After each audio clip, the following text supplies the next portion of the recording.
نه ځمکه وشلېده او نه اسمان را پریوتو.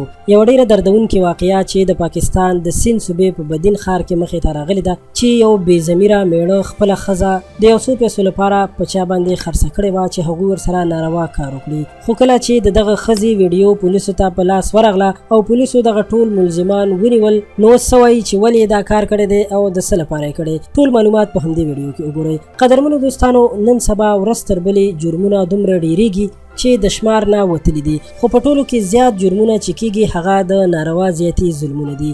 اوس چې موږ تاسو سره کوم خبر شریکو دا هم د ناروا زیاتي په باره کې دی. یو بیروزګاره خاوند چې د پیسو لپاره د خپل ځان او د خپلې ښځې د عزت پروا ونه ساتله او هغه یې د یو څو پیسو په بدل کې خپلو پیژنګلو ملګرو ته ورکړې وه چې ناروا زیاتي ورسره وکړي. دا ټوله معامله هغه وخت ښکاره شوه کله چې پولیسو ته هغه ویډیو په لاس ورغله چې د ناروا زیاتي په دوران کې دغه هلکانو د ښځې نه کړې ده. د پولیس د ریپورټ په معنا چې پکې ویل شوي دي دغه ښځې ډېر کوشش کړی و چې د هلکانو نه ځان خلاص کړي او سوال زاری ورته هم کړې وه، خو دغه هلکانو هیڅکله د هغه ښځې خبره ونه منله. د هلکانو سره دا خطره هم وه که دا ښځه موږ ژوندی پرېښوده نو ممکن دا پولیسو ته لاړه شي او ریپورټ وکړي او زموږ په خلاف کاروایي وکړي او موږ جیل ته لاړ شو. د دې د وجې نه هلکانو په خپل موټر باندې هغه ښځه ووهله.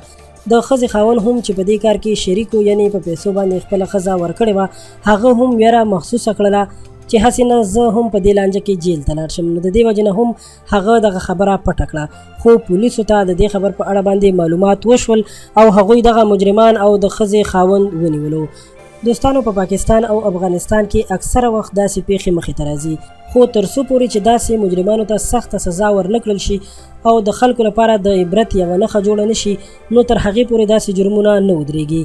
امید لرم چې داسې بې غیرته مجرمانو ته سخته سزا ورکړل شي چې نور خلک د دوی نه عبرت واخلي. دوستانو، دا یو دردونکی خبر چې تر تاسو مو در رسو. ویډیو در سره لایک کړئ او پښتو پوسټ چینل هم سبسکرایب کړئ. ډیره مننه.